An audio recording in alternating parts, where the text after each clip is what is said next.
حضرت مسیح موعود علیہ السلام فرماتے ہیں کہ مجھے گندی گالیاں دیتے ہیں تو تمہیں جوش آ جاتا ہے۔ فرمایا کہ تو اس معاملہ کو خدا کے سپرد کر دو، تم اس کا فیصلہ نہیں کر سکتے۔ میرا معاملہ خدا پر چھوڑ دو، تم ان گالیوں کو سن کر بھی صبر اور برداشت سے کام لو۔ تمہیں کیا معلوم ہے کہ میں ان لوگوں سے کس قدر گالیاں سنتا ہوں۔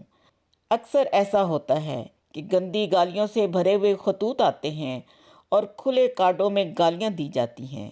بے رنگ خطوط آتے ہیں جن کا موصول بھی دینا پڑتا ہے۔ ٹکٹ لگائے بغیر خط بھیج دیتے ہیں تو وہ ڈاک کے ٹکٹ کے پیسے بھی دینے پڑتے ہیں، اور پھر جب پڑھتے ہیں تو گالیوں کا تو مار ہوتا ہے۔ فحش گالیاں ہوتی ہیں کہ میں یقیناً جانتا ہوں کہ کسی پیغمبر کو بھی ایسی گالیاں نہیں دی گئی ہیں، اور میں اعتبار نہیں کرتا کہ ابو جہل میں بھی ایسی گالیوں کا مادہ ہو جیسی گالیاں یہ لوگ دیتے ہیں۔ ایسی تو ابو جہل نے بھی نہیں دی ہوں گی، لیکن یہ سب کچھ سننا پڑتا ہے۔